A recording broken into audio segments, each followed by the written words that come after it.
Ambassador Brownfield, as you know from years of personal experience, decades even, those that do diplomacy in Latin America have to be fairly nimble. Public policies, foreign policies tend to change dramatically over time, and the U.S. must adapt to that.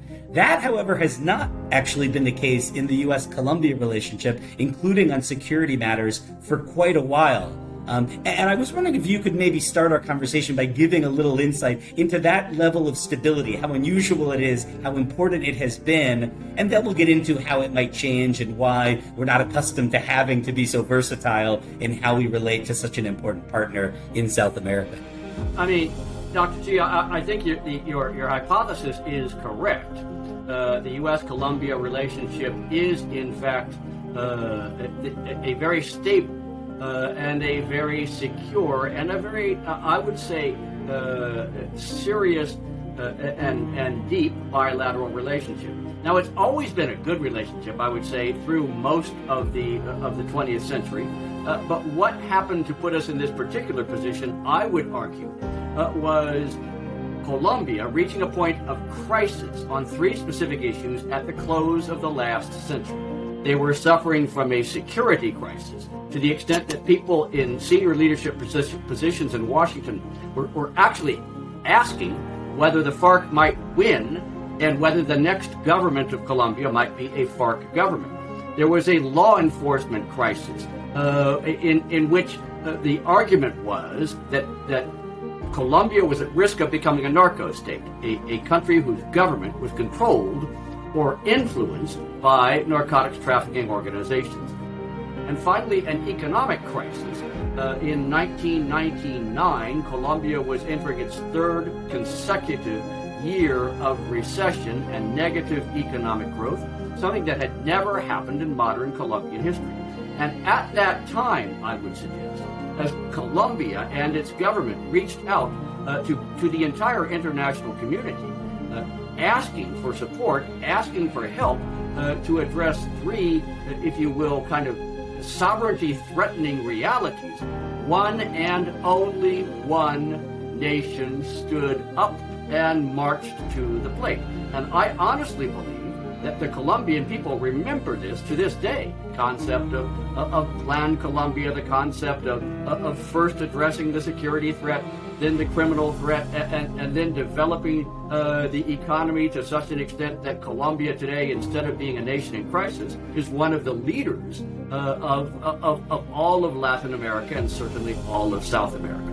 To that extent, the relationship has been different between the United States and Colombia than any other country in the Western Hemisphere. Yeah, so I think what you observe is absolutely right. We've just celebrated this bicentennial 200 years of U.S.-Colombia relations that, at least in Washington, has brought a lot of attention to certainly the recent period that you've alluded to in U.S.-Colombia ties.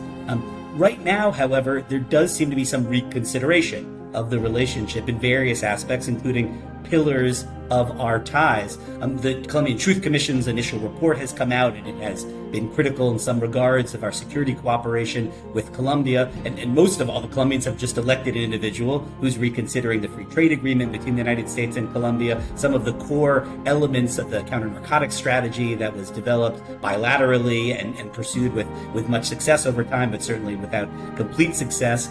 I think we're at a moment where widely it's believed that the relationship might be changing, focusing on different elements, perhaps climate change, perhaps implementation of the peace agreement, and less on direct law enforcement cooperation. I guess before we get into how the relationship might develop, I'm wondering, given what you've just described, that history, why should it change at all? Why did Colombians elect an individual who has very different views for how Colombia and the United States should interact?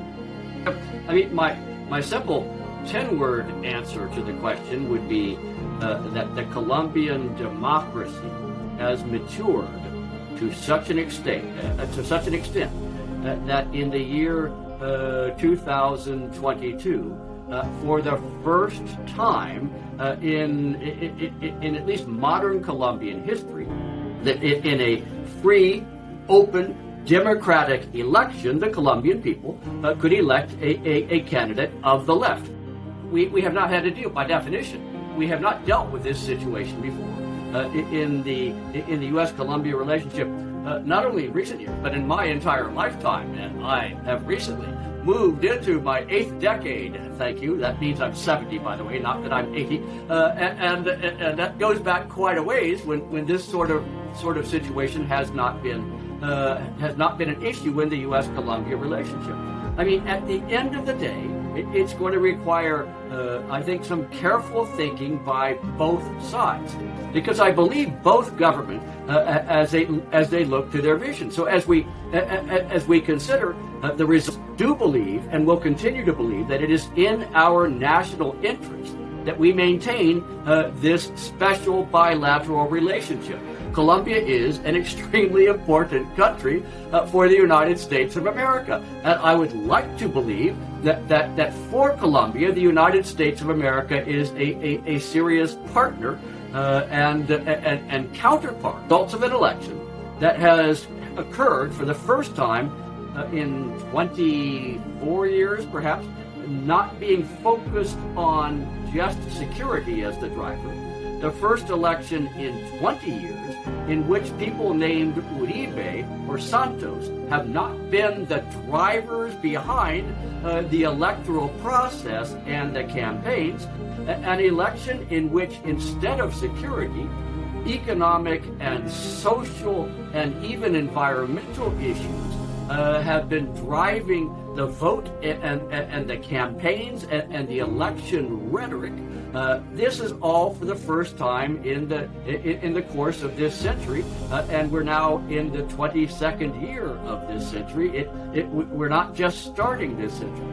So I would suggest to you that both governments are going to look at not only what are the potential trouble points in this potential relationship as Gustavo Petro takes over the presidency, but also what are the possible opportunities.